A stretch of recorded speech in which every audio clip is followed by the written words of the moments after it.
call the meeting to order. And if we can have a roll call, please. Mr. Barnwell, Mr. Brennan, Burgess, Ms. Layton, Ms. Herbert, Present. Representative Howard, Dr. Morris, Here. Mr. Smith, Mr. Racio, here, Mr. Unthank, Mr. Walker. I'll call advisory members, Mr. Kane, Mr. Green, I'm present. Mr. Jenkins, Mr. Coon, Ms. Robinson, Ms. Summers. Madam Chair, you have a quorum. Thank you. That brings us to item 2, the adoption of our agenda. Thank you. Moved, is there a second? Second. Moved and seconded. Any updates to the agenda by staff or council or sorry, board members? Okay, hearing and seeing none, we'll call the roll to adopt the agenda. Mr. Barnwell, Mr. Brennan. Yes. Mr. Burgess. Yes. Ms. Layton, Ms. Herbert, Aye. Representative Howard, Dr. Morris, Yes. Mr. Smith, Mr. Racio, Yes. Mr. Unthank, Yes. motion carries. Thank you. That brings us to item 3, our consent calendar. 3A is the approval of the May 22, 2024 board minutes on pages 3 through 6. And 3B is the submission of the invoice check registers on pages 7 through 22. Is there a motion regarding the consent calendar? Moved and Second. seconded. Thank you. Any discussion? Okay, hearing and seeing none. And help me out if you see, I've got my readers on today. So if you see somebody on the screen that needs attention, let me know. We'll call the roll for the consent calendar. Mr. Barnwell, Yes. Mr. Brennan, Yes. Mr. Burgess. Yes. Ms. Layton, Ms. Herbert, Yes. Representative Howard, Dr. Morris, Yeah. Mr. Smith, Mr. Racio, Yes. Mr. Unthank, Yes. Mr. Walker, motion carries. Thank you. That brings us to item 4, our Midlands Transit Riders Association update. Mr. Seymour, you have 2 minutes. Thank you again for letting me speak. Just have a couple of items that riders have been raising concern about. I still need update on what I raised about the bus stop by the Baptist Hospital on the corner of Taylor and Sumter. That's an issue on the Walker Thursday today, and I think it might be here next month. Also, that's something that I do need. Excuse me, Mr. Seymour, can you speak up? Oh, I'm sorry. You don't told I speak too loud. Yes. I spoke to Walter Durst also yesterday, and I think he might be here also again next month to also speak on this. We would like to see a bus stop by Baptist Hospital on the corner of Sumter and Taylor with the buses that the 501 and 71 have been moved.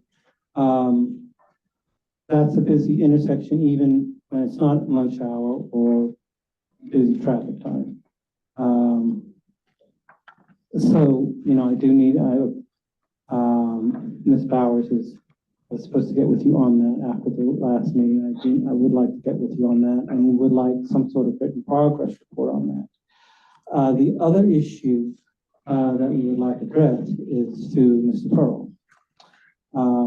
I have, when I started taking over for Walter, while he was out, I was informed, I believe, and you've mentioned it in meetings, by your PR person, that you do plan to have some meetings between June and August with the writers at various libraries, and that's something that is needed. you have to be seen to be believed. It's a matter of trust, and if you want the riders to trust you, I've done this since 1987. They have to see.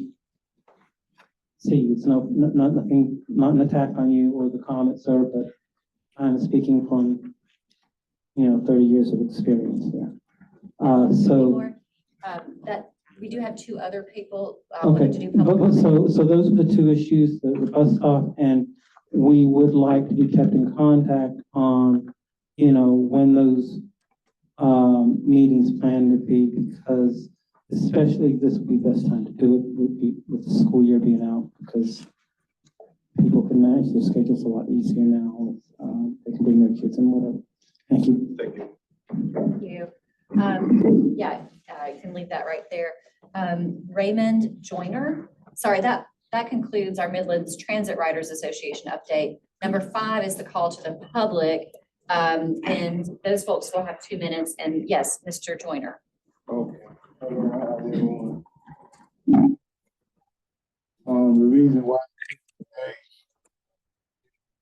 we tried to do the bus stop on Atlas Road and outside of an elderly community there on Bluff Road, called the Haven at Congaree Point.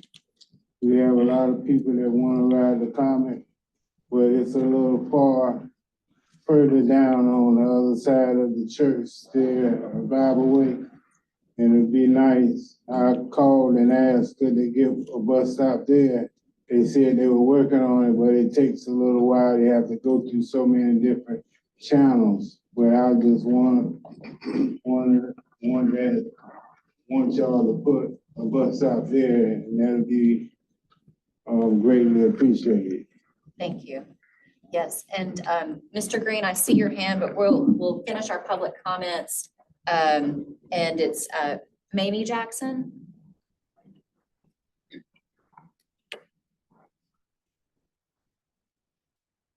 My name is Mamie Jackson. I've been riding the buses since March of 1979. Two things I'd like to request. One, that all meetings that the board does, and all meetings that the subcommittees do should be video down to the transit.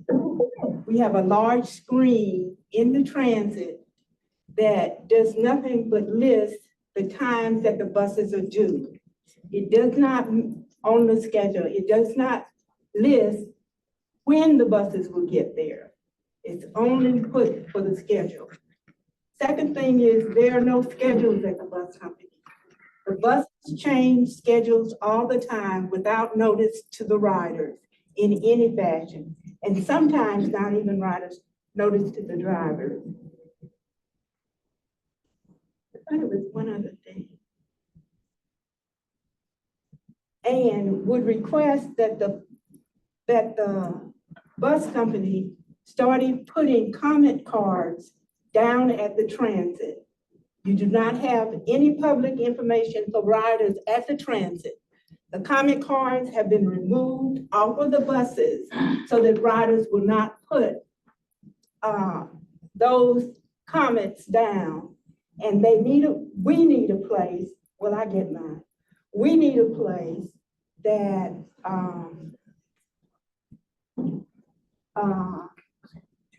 in order to document that.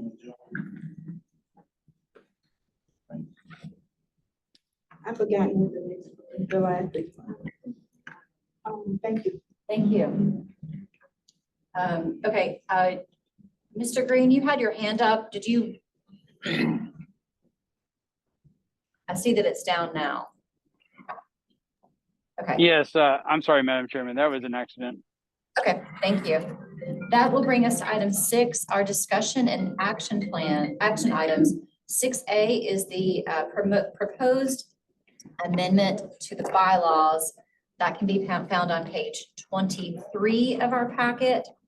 And it's under my name, so The current provision allows for the officers, speaks to the officers of the board. Do you want this, or do you want me to delete it? Do either way. Okay. So I'll give people a moment to look at your packets on page 23 and see the current provision, the proposed new provision, and what the difference is. It basically speaks to the officers of the board and the terms of the officers.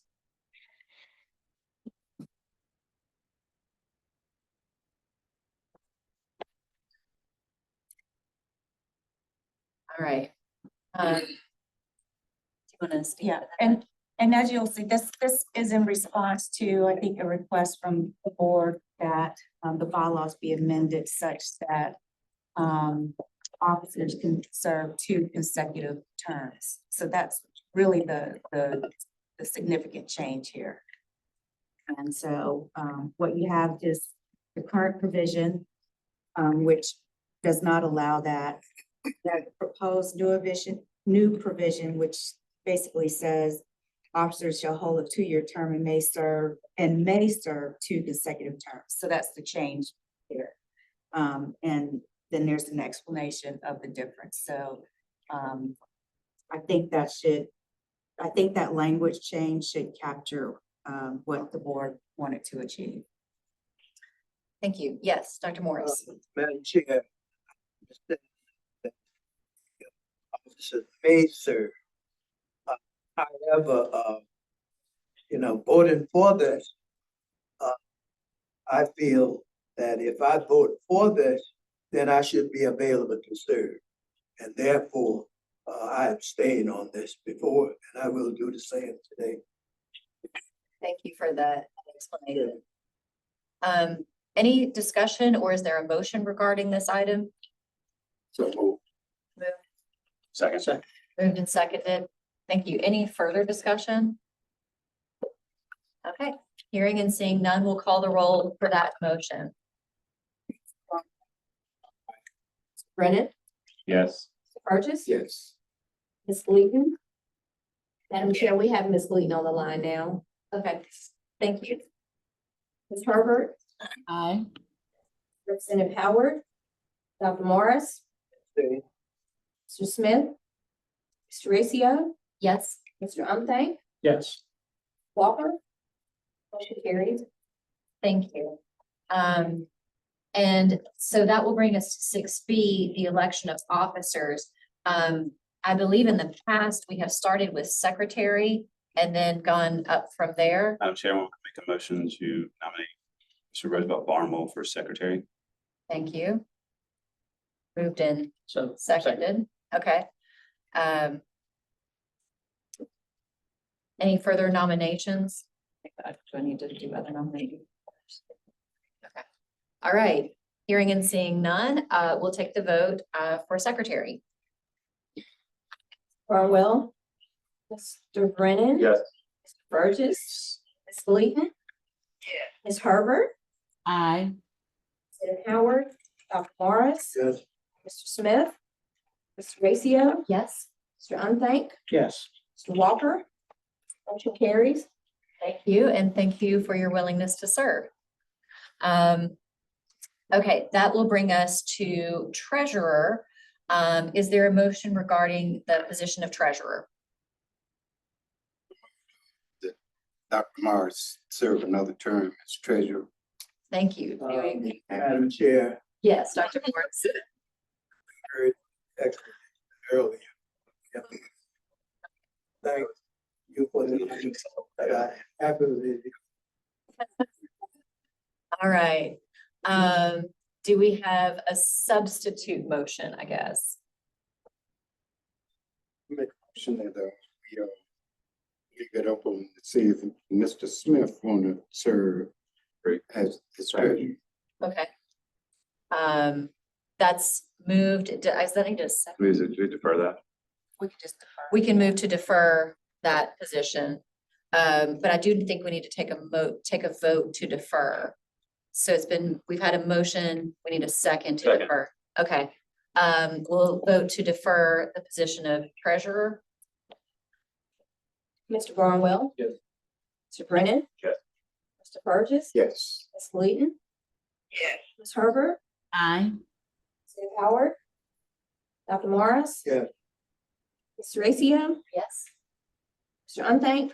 Yes. Mr. Walker. Motion carries. Thank you. That brings us to the position of vice chair. Madam Chairman, I nominate Mr. John Burgess, Senior, as Vice Chair. Thank you. Is there a second? Second. Okay, moved and seconded. Any further nominations or discussion? Hearing and seeing none, we'll take the vote for vice chair. Barnwell. Aye. Mr. Brennan. Yes. Ms. Leeton. Yes. Ms. Herbert. Aye. Ms. Howard. Dr. Morris. Yes. Mr. Smith. Mr. Racio. Yes. Mr. Unthank. Yes. Mr. Walker. Motion carries. Thank you, and thank you for your willingness to continue to serve. That brings us to the position of chair. Is there a motion Madam regarding? Chairwoman, I nominate Councilwoman Allison Teresa as Chair. Thank you. Second. Moved and seconded. Thank you. Any further nominations or discussion?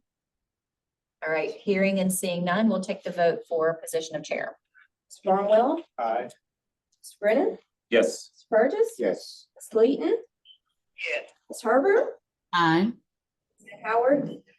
Dr. Morris. Mr. Smith. Mr. Unthank. Yes. Mr. Walker. Motion carries.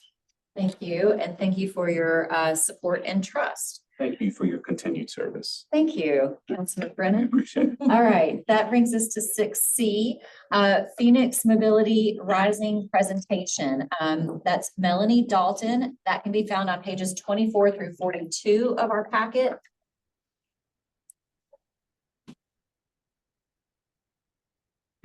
And thank you for welcoming Phoenix Mobility Rising to the board meeting here in June at the COMET.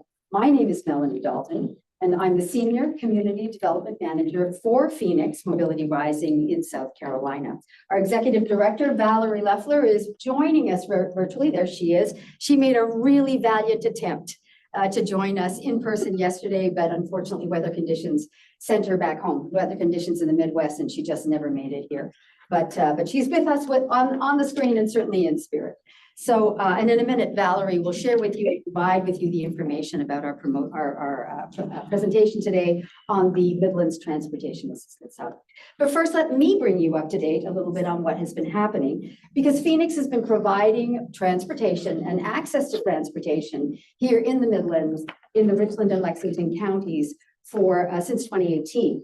From 2018 to 2021, we implemented the Ride at 50 Plus program sponsored by AARP Driver Safety. The purpose of this program was to provide transportation options for older adults. In 2020, Phoenix and the COMET partnered together and were awarded an innovative coordinated access and mobility grant, the ICAM grant, from the U.S. Department of Transportation, the Federal Transit Administration, which authorized us to create a mobility service to support not only older adults, but also veterans of all ages and single-parent households in both Richland and Lexington counties who could not afford and were not able to access transportation to healthcare appointments. From 21 to 22, we exceeded all of the goals that were established for this program. And we are now fortunate to receive FTA 5310 funding to continue access to care, which primarily serves the older adults and individuals with disabilities in our community.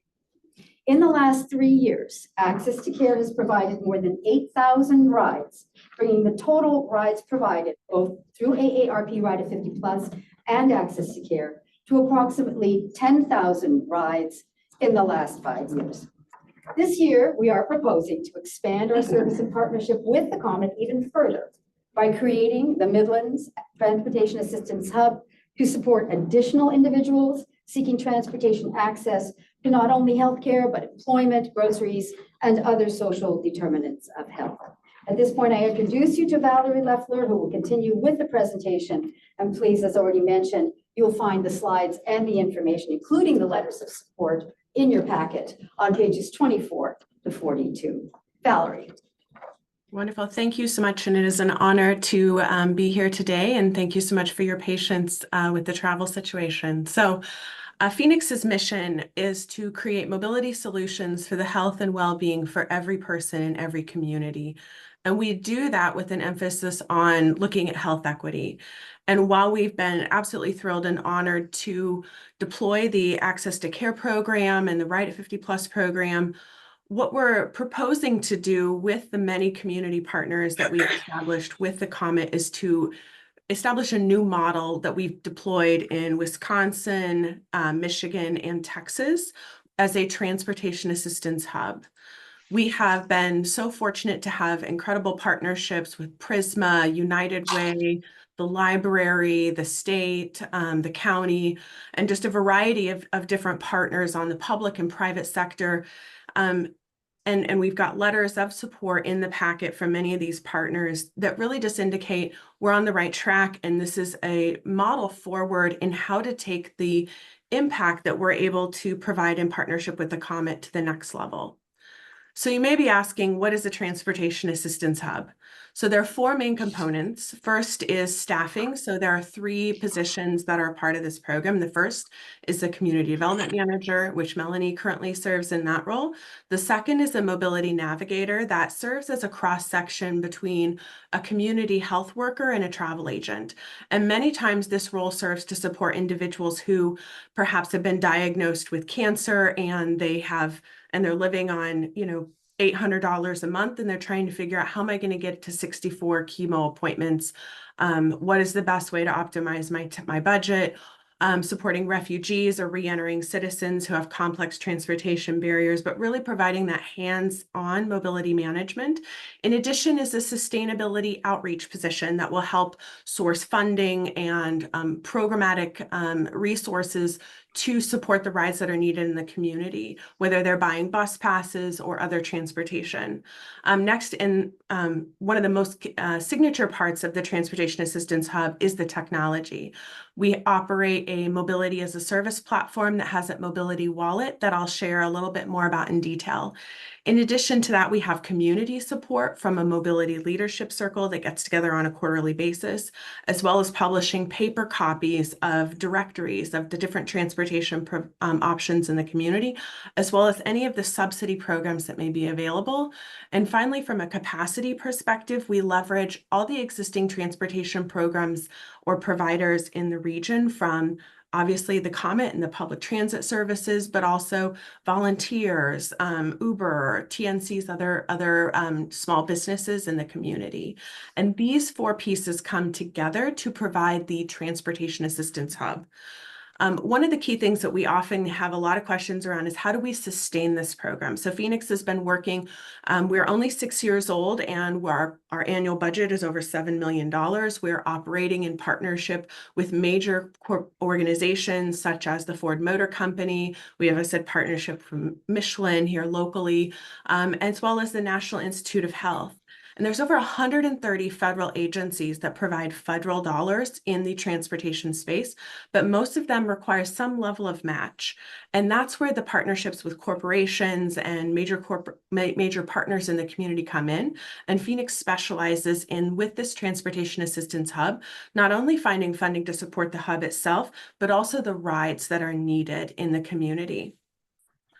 One of the unique things about the mobility leadership circle that comes together about the Transportation Assistance Hub is that we're looking at all social determinants of health. And on a quarterly basis, we get leaders together and we talk about what are the transportation challenges in Richland County and Lexington area for healthcare, for food, for education, for housing, employment. And we invite the transportation providers in the community, as well as the leaders and elected officials, to really have that conversation.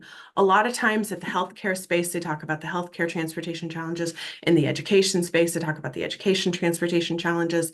And this enables all those conversations to happen at the same time in concert to really get to the root of where the barriers may be.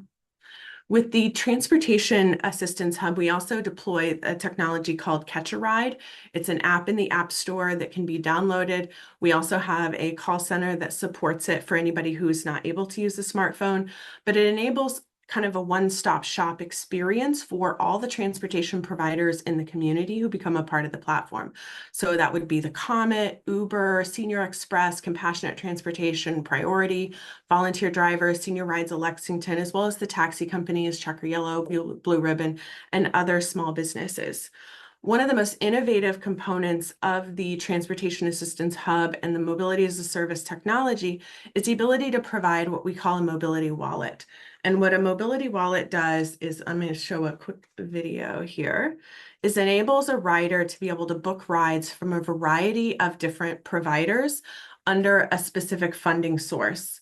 So for example, in this case, in the technology, I'm selecting I need to leave at a certain date and I need to leave at a certain time. And whether I need to arrive or depart by that time, the technology will factor that in. And then based upon those parameters, provides a list of all the transportation options that may be available, whether that be, can I take the bus to get there? Do I need to take an Uber? Can I take a small business or a taxi, or do I need a wheelchair accessible option? Instead of having to call around and find out from the app, you can see all of those things in one place. In addition to that, from being able to book those trips, I then, when I go to continue to payment, can pay from a mobility wallet. I do not have, that can be funded by themselves if they say, hey, I just want to put money in the app. But we predominantly see this used by nonprofit organizations or employers who want to fund rides to support their patients or the individuals that work in their plant that are new or the facility, or it can be funded through social care programs such as TANF, where we're helping folks get to the grocery store. And so from one app or one platform, they can book rides and charge based down upon a budget that is assigned to them by a provider or a third party. And that third party is able to see the rides that were taken as a result of the use of the wallet. So there's additional transparency in terms of where the rides are provided and the funding is used. So this is just how that technology works and is one of the key components of the program that is really innovative in terms of reducing the amount of time and effort that is involved in booking those rides. In addition to that, it is also used by hospitals, social care programs supporting at-risk youth, after school programs, you name it. This is just a screenshot of the online platform that care coordinators or program managers use. And here's an example of a wallet that can be set up where we can say, okay, here an example, we're setting up a wallet for Prisma for their pediatric oncology department. And they're providing rides for cancer treatments to their patients and their families who do not have access to transportation. Within that, we can say they can use the bus, Care on Wheels, which is an example of a transportation provider that does door-to-door service when individuals are unable to make that journey themselves down the sidewalk due to weakness or whatever reason, or Uber. And then what will happen is that wallet in an amount decided by the subscriber gets assigned and they draw down on those funds. And then at the end of the month, the hospital or whichever organization pays for those services. And so these four components between the staffing to help not only support mobility management, but also the funding of the services, as well as the technology, the community support, and the capacity of the existing small businesses in the region come together to support the Transportation Assistance Hub. And with that, Melanie, I'm happy to answer any questions. Very good. All right. Questions for either Valerie, myself, or just for the floor? All right. Well, thank you for your attention. Director Pearl, I've got for you. What is the financial expectations from the COMET this partnership? We'll be utilizing a grant, correct, for this opportunity. Yeah, we currently use 5310 funds through the COG. This, we could also use those funds, but we could use, depending on the line item, it can be funded through 5307 as well, or the match. Yeah. And that request just went through recently, right? To the COG? Or we have 5310 and 5307 money coming. You haven't assigned Yeah, it? 5310 has already been assigned for this upcoming fiscal year, but there will be additional ones. 5307 comes to us annually. Yeah. All right, thank you. Okay. Any other questions or comments about that? And I'll just ask, does any action need to be taken on this item? That's a presentation to the board to advise what the potential is for the community. And then once we make a determination, we'll bring that back to the board for approval. Thank you. Thank you for that presentation. That will bring us to 6D, the adoption of the annual grant resolution. So that's pages 43 through 44 of our packet today. Okay, this is getting your approval. We do this every year for us to apply for federal, state, local grants. The applications typically request evidence that the board has approved whoever, usually me, to submit these grant applications on their behalf. That's what this is. So if you want money, say yes. Don't. That's weird. Okay. Any questions or comments from the board? All right, is there a motion? So moved. Thank you. Moved and seconded. Any further discussion? Hearing and seeing none, we'll take the vote. Mr. Barnwell. Mr. Brennan. Yes. Mr. Farkas. Yes. Ms. Leader. Yes. Ms. Herbert. Aye. Ms. Howard. Dr. Morris. Yes. Mr. Smith. Horatio. Yes, Okay. Yes. Mr. Walker. Motion carries. thank you so much.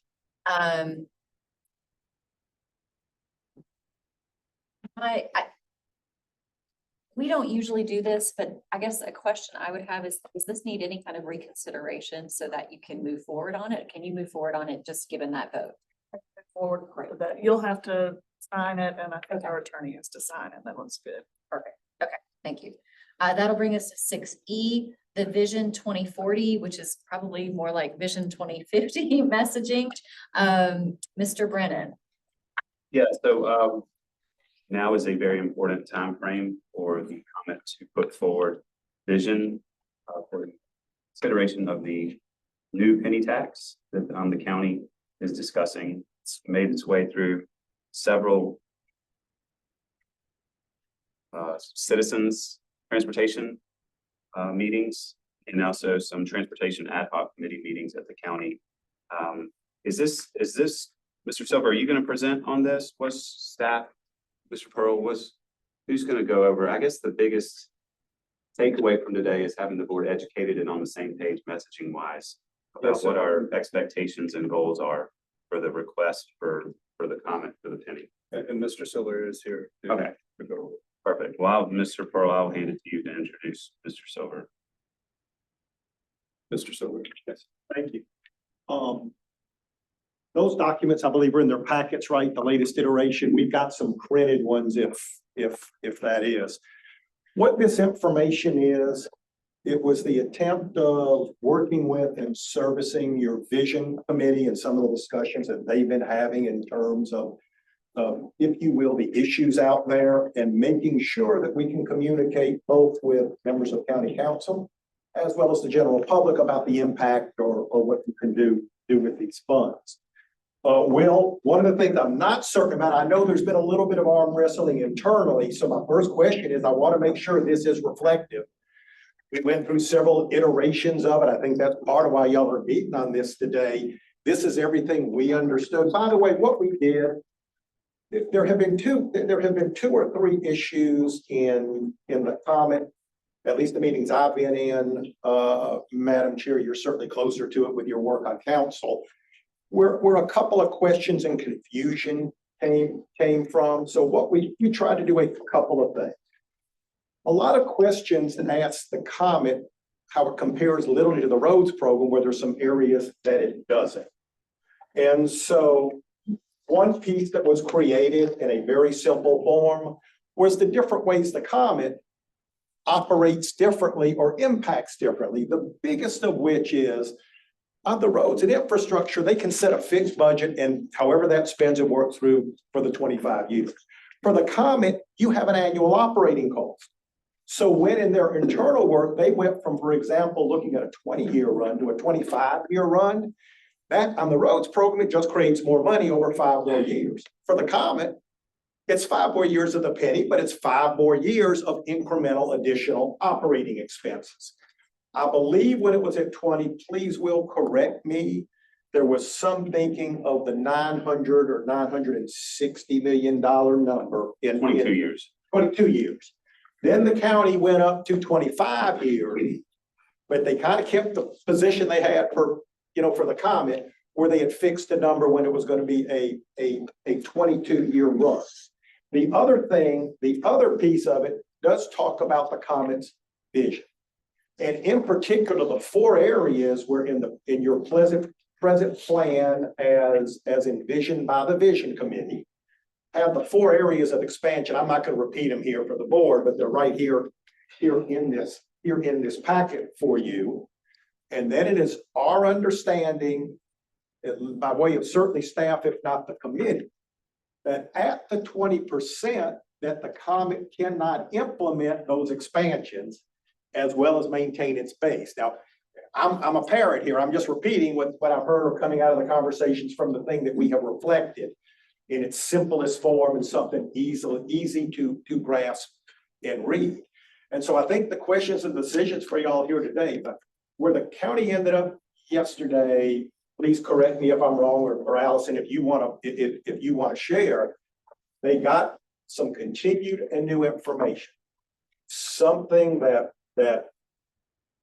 I was unaware of, maybe should have been aware is a number that we've been looking at all along that the county was developing for the county needs was in the neighborhood of 4 billion, 4.1, something like that. The county has always reflected in their information that they assumed a 3% inflation factor. I wrongly, Allison, had always assumed that the 3% was already embedded in those, just like with the COMET, you have put in your inflation factor into it's like our numbers are apples and oranges. And what we learned yesterday was the county had not put that in their numbers. And so their 4.1 billion turns into 8 billion in terms of their needs identified that they've talked about, instead of the 4.1 on a penny that's going to raise about 4.5. And yet, as of yesterday, and they didn't take any real formal votes, it was not a committee authorized to do that. Right now, you're slated, the COMET is slated in for 20% at $900 million. And even at that, the county cannot come close to funding its identified needs. So really, this is information for the COMET the county needs, and y'all kind of need a voice or a position or a whatever. I will tell you from a communications perspective, the part that worries me the most, if y'all have read, I have a copy here from yesterday, if y'all have read the actual ordinance that they've gotten through with second reading and what's in there, when it refers to the COMET, what they've done is, with no intention, it's just with the information that was given, with the COMET, they call it the COMET Enhancement Plan as type. They have all of the additions that the COMET says you're going to add with the new thing in terms of the increased frequency, the additional work to Lower Richland out to the Blackwood area. But with the information I've got from you, it's at a number you can't fund those things. And I think the biggest question is how to square the circle. Depending on whatever the final vote is, the COMET is going to have a message out there of what this means and what you can and can't do. And that's all coming very, very fast. With the current schedule, they're looking at final vote on July 16th, having held the public hearing the week before on July 9th. I think there's only one other meeting on this subject outside of those two, Allison, if I'm right, that y'all set yesterday, which would be an ad hoc committee meeting for next Tuesday. And those are the moments. And is this what you're looking for? I mean, this is kind of where we are. This is the information. This represents, we think, unless y'all tell us it doesn't accurately, what at least till today has been the general consensus in the position and the advocacy of the COMET. But boy, there's a ton more needs out there than there is resources with all the different pieces. I'll answer any questions. I don't know if this is the information you wanted to bring to bear or. Thank you. I'll entertain comments and questions from my fellow board members, and then I'm happy to speak to upcoming meetings. Yeah, your superior knowledge sitting on council in that poll. Yes, Dr. Paul. I know, I think I read somewhere, either you wrote it or Mr. Pearl. We need like 24 point something percent. Yeah, here's what I've understood. It's in this document. Okay.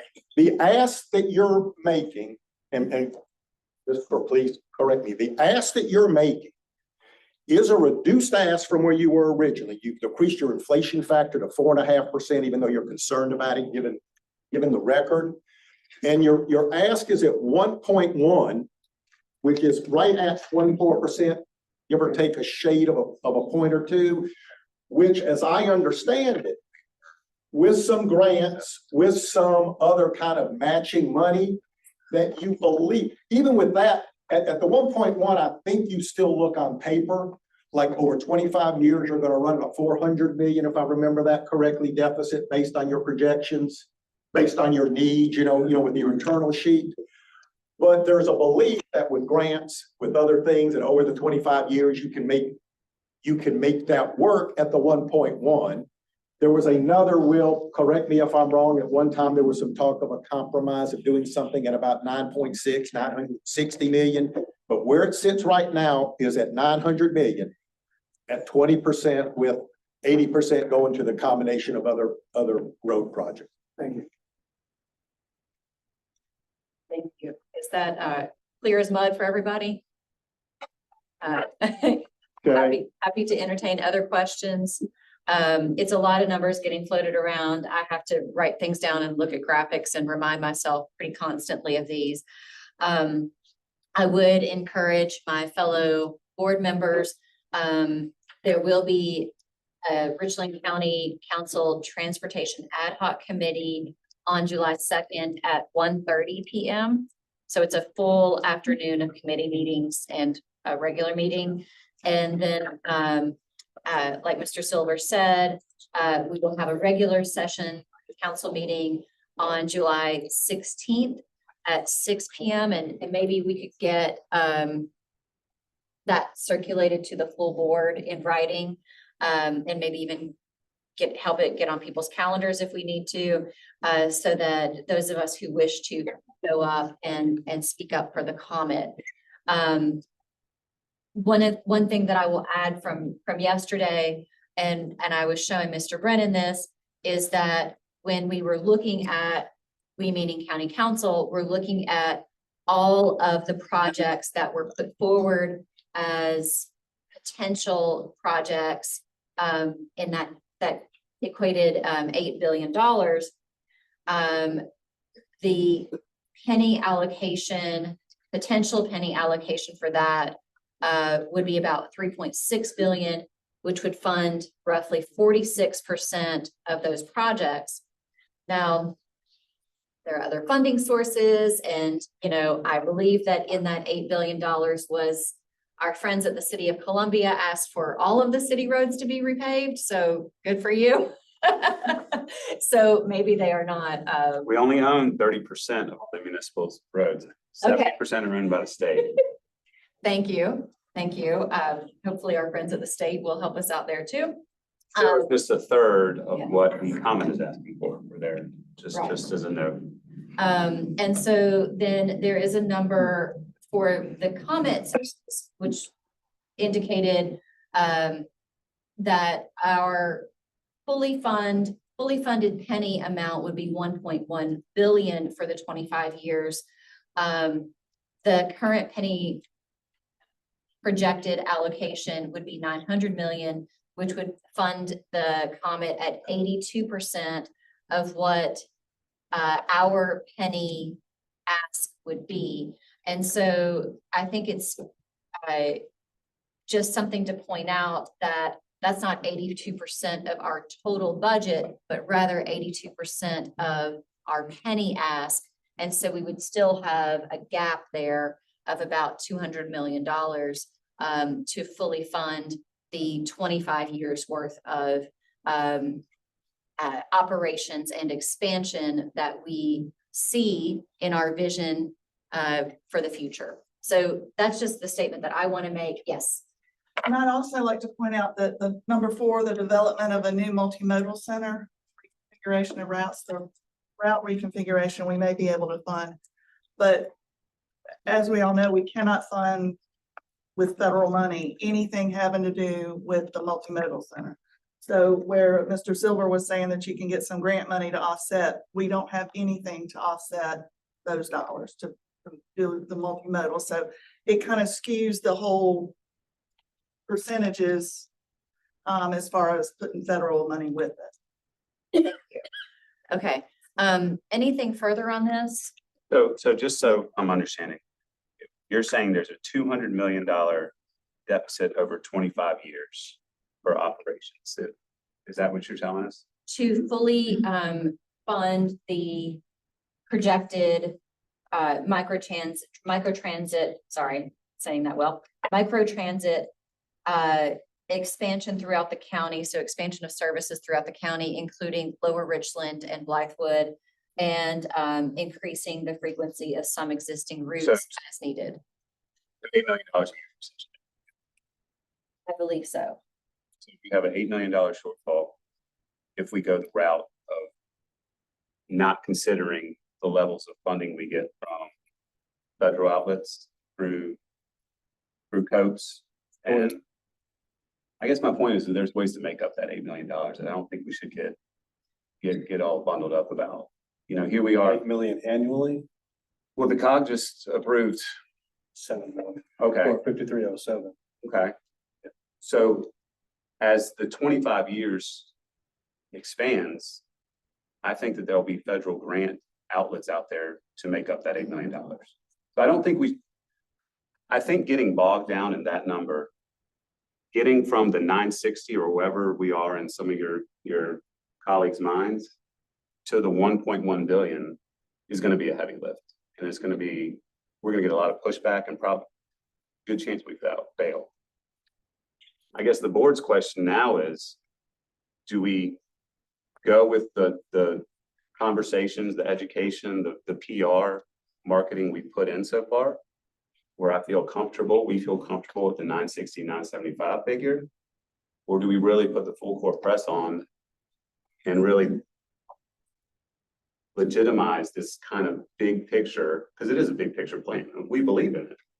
How do we get community members, voters, elected officials? How do we get them to believe in it at the 1.1? So can we carve it up and make it work at the 960 with a little extra juice from the feds and state grants? I guess that's where I'm at right now, is where do we go from here? And we certainly have the opportunity for example, with the microtransit to offset that cost. Full implementation for the microtransit is roughly going to be about 2 million annually. So our grant for the rural area is 500,000. So we would still have 1.5 that would go on the budget. The 5307 funding, we utilize that a lot for facilities, maintenance, and vehicles. So if we delve into that, there's an opportunity or potential for not replacing a lot of our fleet if we start utilizing that. There are other opportunities throughout the years that we would be able to apply for grants and offset that cost. Yes. What that is. How do we sell that? You know, it's an unknown.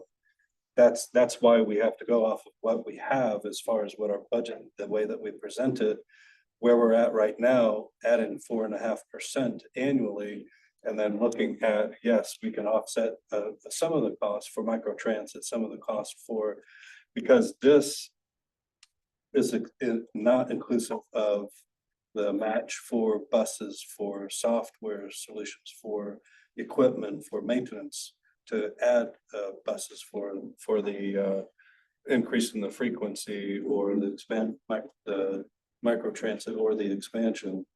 So that's just incorporated into our local funding. So that's what we're asking for, not inclusive of vehicle purchases or software solutions for these programs here. But we will absolutely do what we can to offset these expenses with federal grants, yes. Okay, and I just want to add on to that, operating, all of this requires, well, most of it, additional, operating expenses, obviously. We do not use federal funds for operating expenses. We could use up to 50%, but we've found that we'd rather get 80-20 on all the capital items than spend it on 50-50 for matching for operating. But once we get over a certain threshold, which we're right on the cusp right now of buses in service, it puts us up into a large urban area where the feds do not fund operating at all. So keep that in mind, that whatever we're paying these folks is all local. Which is 100 bus fleet, which we are just a few from. Well, good. Let me ask you that. That leads into a question that I had for you. So our current fleet is roughly just less than 100. Yes. To put in the new operation, the new vision, how many buses need to be added? Well, microtransit is going to be its own entity, the Richland County expansion. We put in a number of hours. And then for the increase in frequency on the route. So we increasing the frequency on the O1s, we got 6 buses. And then the Richland County expansion I'd have to double check what the hours are on that. But that would be anywhere from 3 to 6 buses. So I guess my point is can we not meet the coming new transit plan with the current amount of buses we have? There's no way. Because you're not the way that you described it, Director Pearl. We are focusing on main lines. Yes, sir. We are not running large buses into communities, certain communities at the frequency we used to. I don't understand. We're reconfiguring a whole system. How can we justify the need for another dozen buses over how many years? 3, 4 years? We would have to implement this in phase. The lower Richland would be phase 1, but that doesn't incorporate or utilize buses. The second phase would be the increase in frequency on the O1 routes. So in year 3 to 5, we would start incorporating that and buying buses prior to that. So when they come in, we would have that. But right now, as Lenny can attest, we're running tight right now as it is with the number of routes that we have and the number of buses. So if we increase our routes, we don't have the fleet capacity to handle that currently. We're going to stair step into that. We will stair step into. So which means we're not going to divide $1.1 billion into 25. Year 1, we're not spending whatever that number is. Right, and the way that we projected that is we started with what we did was started when the renewal of the penny will take effect. That's when we start the lower Richland expense. And then that's year 1, 2, and then potentially in year 3, then we step into the increase in frequency. That's how we got to the numbers. It isn't just 25 years. We stair step into this as a flow.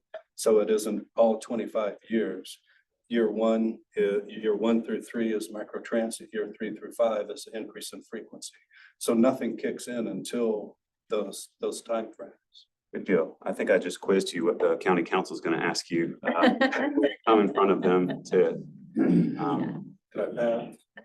You're there. You're getting close. And we're replacing existing fleet all at the same time. Yes. Our buses are getting old. Well, I guess at the end of the day, I just want us to all know we're we're gonna do the best job we can with whatever funding we get. So, And just as a side note, all of our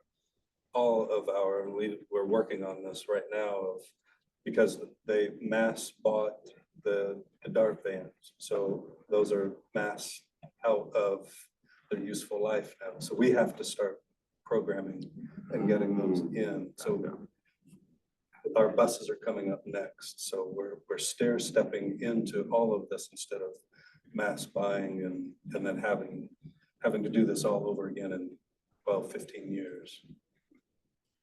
thank you. Madam Chair, just as a close, just inveighing no way on the policy of what you ask for and what you do, just two things to alert the council to. One, the COMET needs to be ready literally on July 17th to make a statement about with what the county passed, what they're going to do, how it works. So we really need that guide from, we don't want to make up your work. We don't want to make up your message. So we really need at least a structural guidance of that kind of a message. And then number two, and Pam, you tell me if I or the COMET should be overly concerned about this. I am concerned about the language in the ordinance that takes your original recommendations of your vision, has them all in there about whether or not you can fund it. I don't know if that creates a legal obligation, an unfunded, but it's right now, it's in there. So depending on what you as a board believe you can and can't implement may affect the not the numbers, but the language of your part of the ordinance. I don't have that in front of me, but it may be a up to language or possible, not an absolute, but but language that includes the possibility of those options.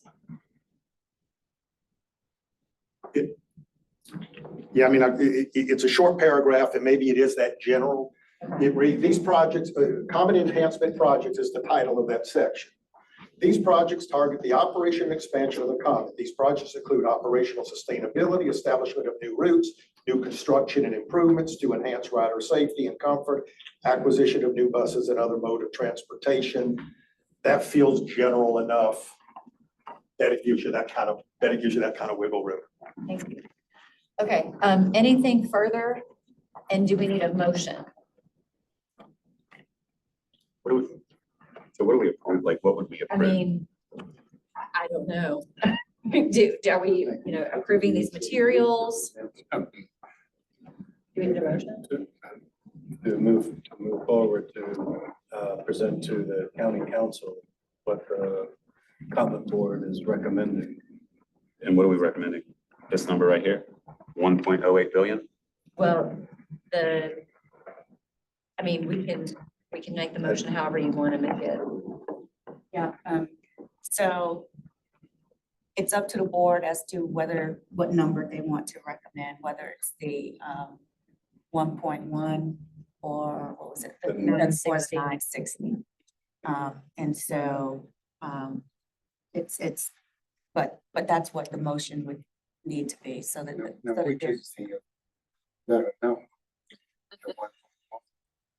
I always think it's better to ask for more. That won't be the number. See, So, we may see more.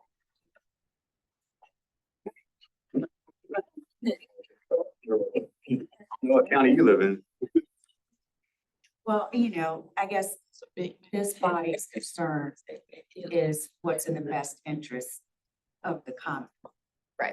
I make a motion to support what's put forward here at the 1.08 billion, 24% of total budget.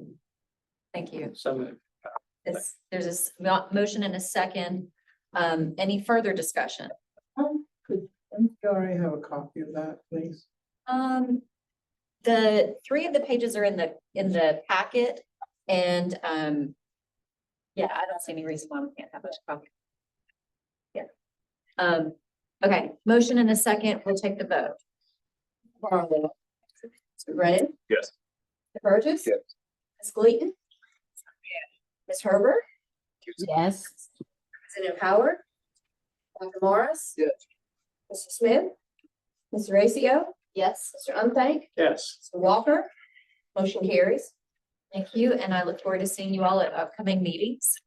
That will bring us to item 6F, our service update, Mr. Cooksey. Yes, good afternoon. Report is on pages 49 through 62. I just touched on a few highlights. We did see a decrease in our overall customer service complaints. We saw an improvement in our mean distance between road calls versus our previous month. We saw an improvement in our safety as well. Also want to make sure I mention Ms. Tammy Osby. She was operator of the month, a 19-year operator. She's actually one of our certified behind the wheel trainers. So very good to have all those years of experience. We also saw an improvement as far as DART on their on-time performance. Fixed route was down slightly, and checking with the Operation Control Center, there's a lot of road construction, several detours throughout the month that did challenge us. That concludes my report. I'm open for any questions. Thank you. Anything from the board? Okay, we appreciate you. That will bring us to item 6G, the Lucius River update. Mr. Pearl. Thank you, Madam Chair. We have a presentation here. Wanted to, since there was much interest and questions regarding Lucius and River and what the French drain is. So we went over and during the construction and took some photos of the construction as it was going on, and they get that going. They installed 500 linear feet of pipe, the piping down through there for the French drain, and then put the cloth over that. That also put gravel, as you'll see in the photos here. In just a second. In just a second. Standing by. They completed the work in 1 week, and we will continue to monitor the water penetration to make sure that that's doing the job that it's meant to. Are you ready?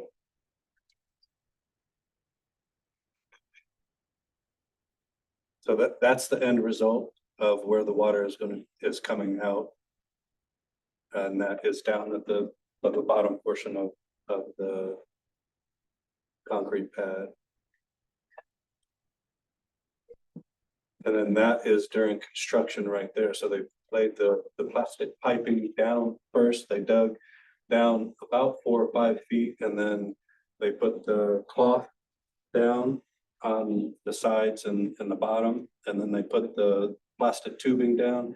And then, as you can see, the superintendent there on the job is down in the lower right-hand corner on the right picture, standing on top of rock. So the tubing is put down, and then rock is installed on top of that, and then they fold like a curtain. It's called a curtain drain. Also, I got an education while I was over there. So that's part of the construction there. Next one. So there's a close-up of what that looks like, and it's perforated. The piping is perforated, so as water comes into that, it collects into the tube, and then it slowly makes its way down. And then some more photos of what that looks like as they dump the rock in there. And that's the finished project.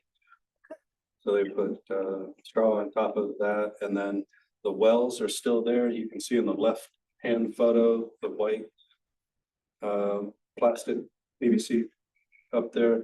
That's one of the wells, and they will continue to monitor that as for the next couple of weeks and see what the progress is as far as deterring the water to go that has been going underneath the pad.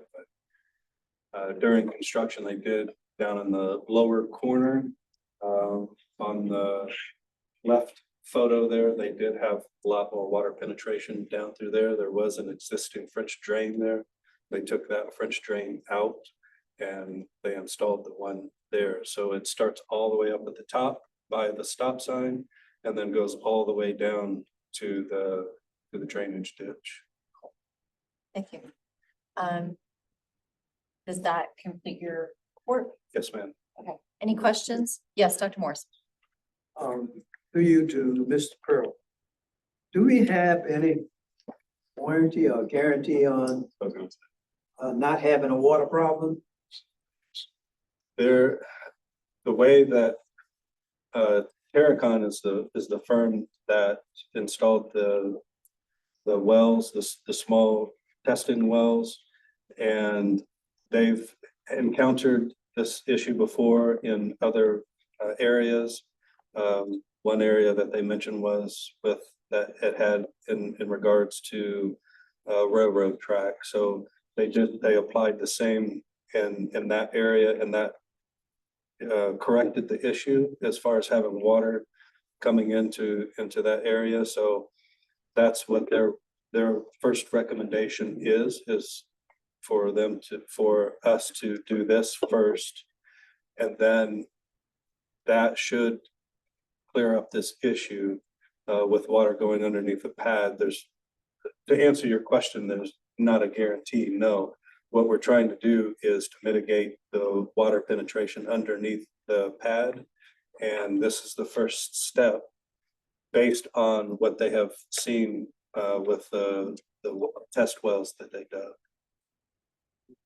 Get a document indicating that they're responsible if we have other water problems? We will continue to monitor that, and if that does become an issue, then we will address that as we have when we started this process. All right. Just to follow up on that, Madam Chairwoman, I think, can you please ask our legal counsel? It's probably appropriate we have something in file.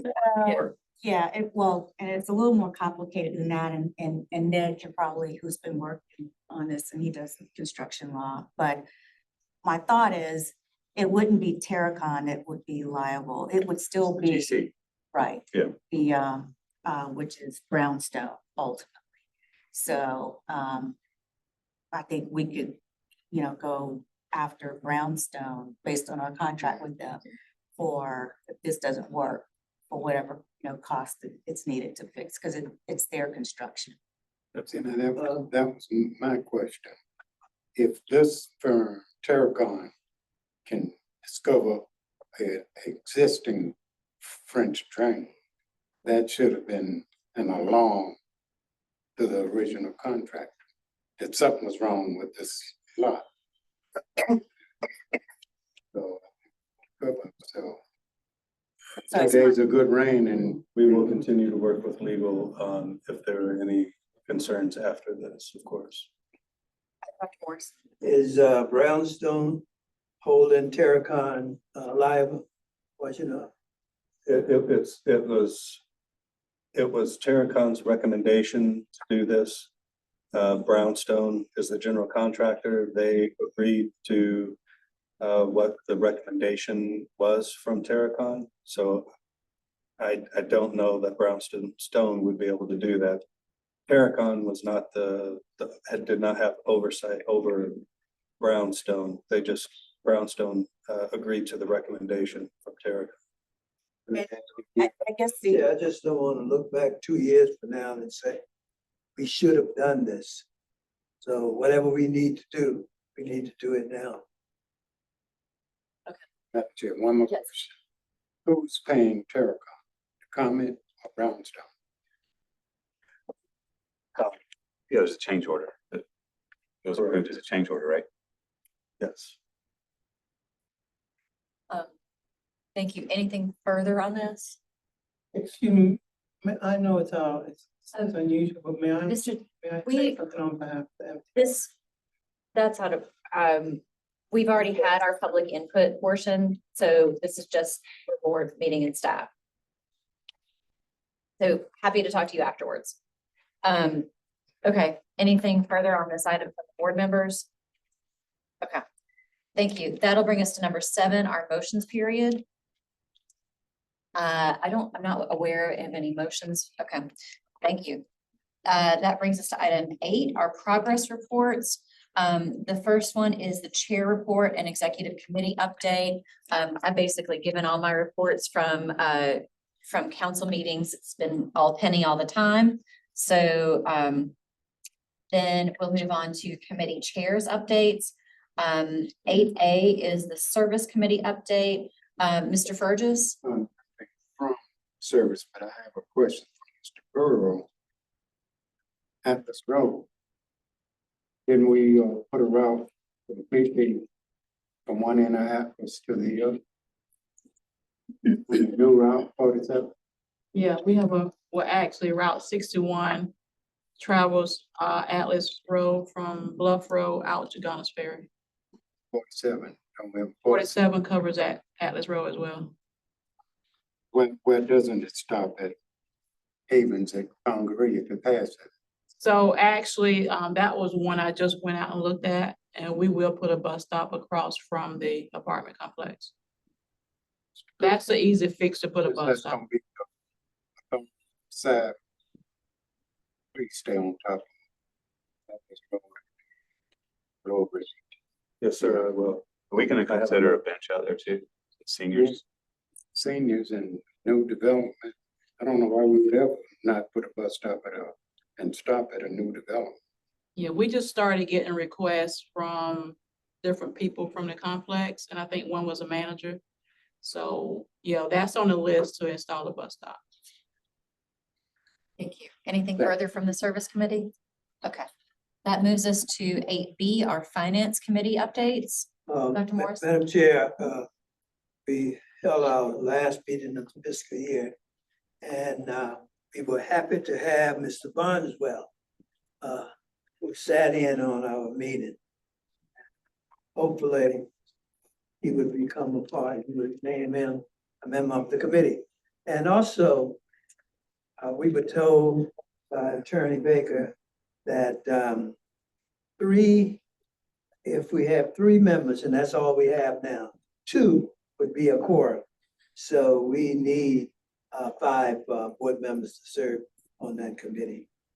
And I just thank all the committee members for working throughout the fiscal year. Thank you.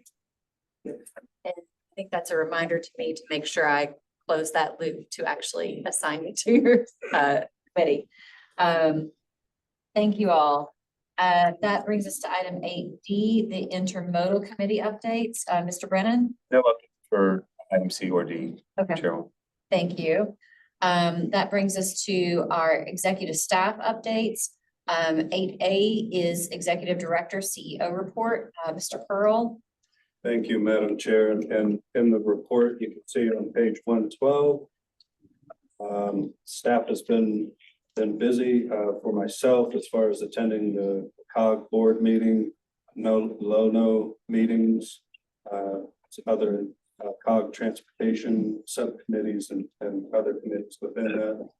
Ending the Juneteenth in Lower Richland as well. For operations, staying on top of the LONO pre-production meetings for Ms. Bowers and facilitating weekly meetings in contractor RATP Dev and COMET, route preparations and route modifications, and visiting service area sites to do assessments of bench and or shelter requests. Ms. Geddes, continuing with customer to meet with the customer experience reps and attending staff meetings and providing phone assistance to incoming customer inquiries that include escalated transfer calls from CSRs. That concludes my report. Madam Chairman. Yes. Director Pearl, you and the team attended the Juneteenth celebration in Lower Richland. Is that correct? Yes, sir. Any feedback? I know that you rolled out some of the penny conversation. Can you just give us a glimpse of what some feedback is so that we have hope that we're going in the right direction? Yeah, thank you. I'm sorry, Director Pearl. Please. Go ahead. So, Councilman Brennan, it was extremely positive. We were well received at Juneteenth down there. There were many people that said that, yes, we're gonna support the penny. I don't remember anybody saying that they would not. We were given a potential invitation from Miss Bernice Scott to come to one of her senior events so that we could tell our story. And we looked at that as very, very positive because, you know, there's been a little bit of consternation down in that area about penny and what they did not get as far as roads are concerned. But the reception for the COMET was very, very good. They were really excited when we talked to them about our plans for that area with microtransit. We explained to them what microtransit was, and they really happy about that and saying that's really just what they really need that. Thank you.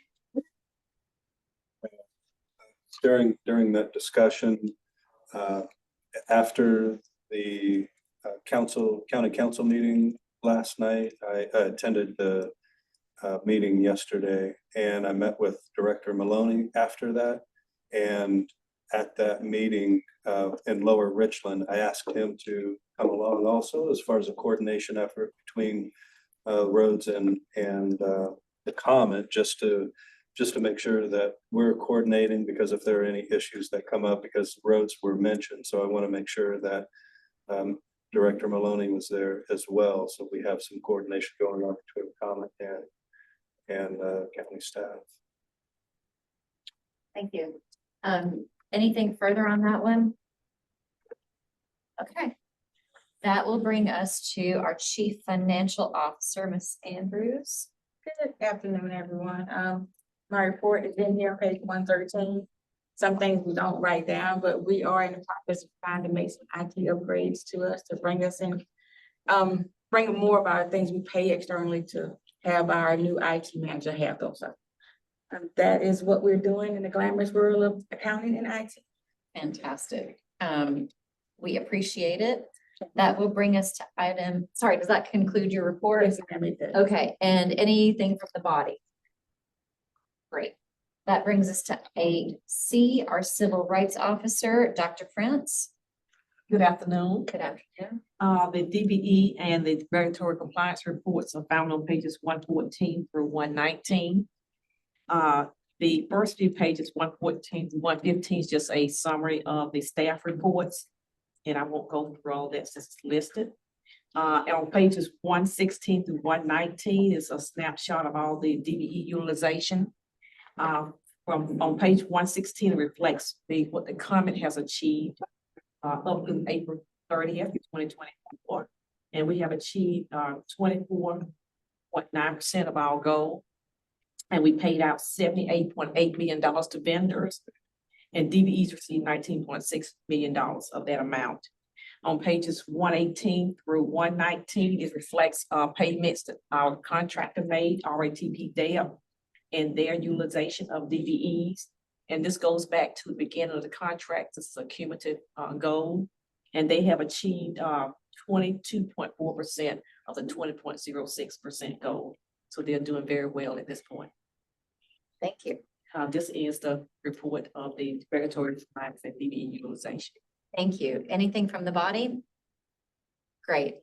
That will bring us to our 8D, our Public Information Officer, Ms. Bynum Reed.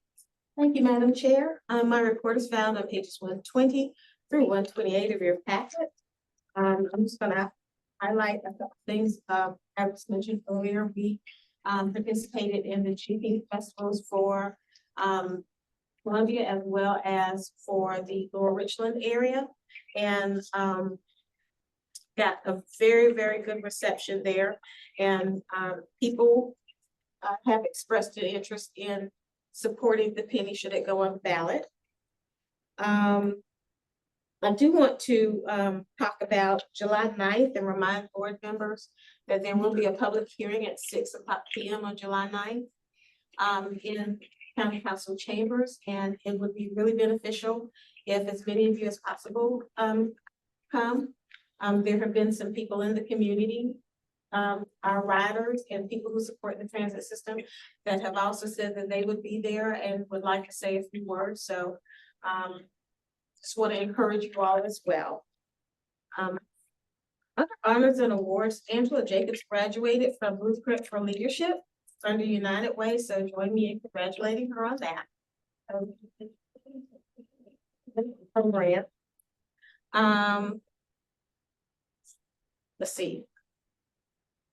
And to answer an earlier concern, we just ordered a bunch of like several thousand new route maps, so they should be down at COMET Center. They were put out, so. But I'll double check. Maybe they ran out and need to be put back out again, so I'll double check on that as well. And also at the very end of the packet, you will see all of the advertising that has run. And we are, you may have also seen the billboards in the community where we have our riders talking about the value of the COMET. And that's our way of educating on the value. Saying what people use the COMET for, how important it is, it builds community. You know, we have a choice rider saying, you know, he has a choice not to have two cars. You know, that's what some of our choice riders say. So every month I'll make sure that you see not only what finance has as far as what we spent on advertising and marketing, but proof of performance and the things that we have done with that. So that concludes my report. I am any questions. Thank you. Anything from the body? Yes, Mr. Brennan. Take this time and to add on an update. Pam and the team at the COMET, City of Columbia and Tom's Creek came together months ago to fund and operate a mobile market to provide fresh food accessibility.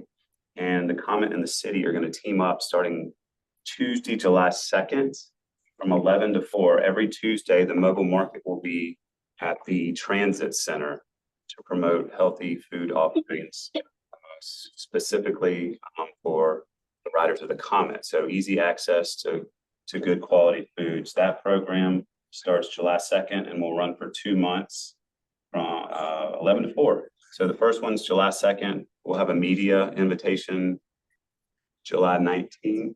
So 2 weeks after. 2 weeks after. So it's something that we are excited about and hope that y'all can stop by and visit with us. To clarify, it's not at COMET Central, it's the lot next to COMET Central. Yeah, it's a city parking lot. Okay.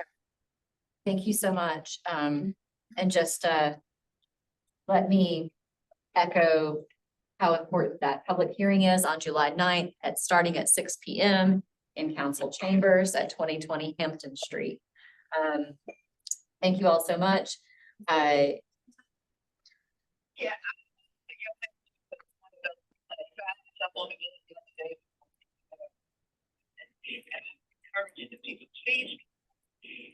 show your faces, because that helps a whole lot in us getting money that we really need for the bus services.